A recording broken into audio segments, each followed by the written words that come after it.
il y a des quartiers où les militaires ne peuvent circuler sans faire de provocation. Donc je suis séparé de ma famille et de mon enfant de 5 ans et demi qui est lui dans une situation extrêmement dramatique. Où se trouve-t-il ?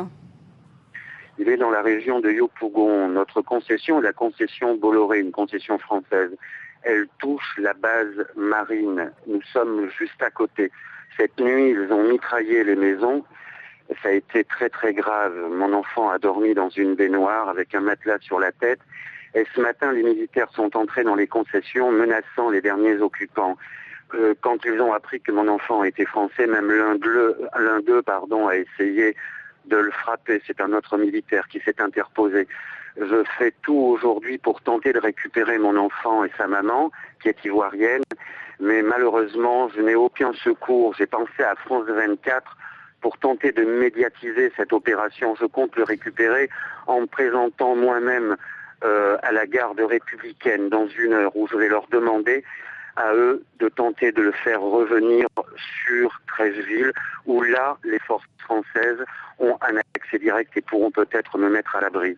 Alors, qui assure la sécurité, votre sécurité et celle de votre famille actuellement ? Pour le moment, ce sont des voisins, ceux qui sont restés. Il y a la consule de Corée qui est encore en place. Ils se sont regroupés, tous vivent on l'imagine, dans une situation extrêmement tendue. Ils ont très peur, mais en dehors de ça, autour d'eux, ce ne sont que les militaires pro-Gbagbo, les miliciens qui ont été armés depuis 2 jours, et personne ne peut sortir. On ne trouve pas de bateau, même les pêcheurs refusent de prendre certains passagers. Ils ont peur, donc ils sont véritablement pris en otage. L'ambassade de France vous donne des consignes pour vous protéger, pour protéger votre famille ? Comme je l'ai dit tout à l'heure, l'ambassade de France, il est extrêmement difficile de la joindre. Quand on l'a, c'est pour avoir des consignes que l'on connaît depuis longtemps, ne pas sortir de chez soi ou autre. Mais j'ai le sentiment d'être totalement abandonné. Vous pensez être en danger immédiat et que votre famille est en danger immédiat maintenant ? Nous sommes en danger. Je pense qu'il peut y avoir un drame d'ici quelques heures, si ça devait arriver. Et personne ne peut vous venir en aide ? Non, personne. Non, je viens d'avoir quelqu'un de la Licorne, mais lui-même sait très bien que s'il envoie des soldats, des militaires à Yopougon, ça sera, par rapport à la marine, considéré comme un véritable acte de guerre. Ils ne peuvent pas y aller. Dernièrement, un journaliste a tenté de se présenter à Yopougon, ils ont été mitraillés. C'est une zone qui est occupée par les pro-Gbagbo et entre leurs mains. Et l'ONU non plus ne peut pas intervenir, les casques bleus ?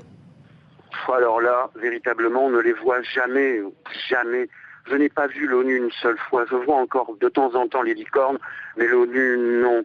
Le seul espoir que je peux avoir maintenant, c'est que mon enfant et sa maman soient élitroyés, si c'est possible. Mais encore, est-ce que c'est possible ? Ils seront certainement mitraillés par les marins.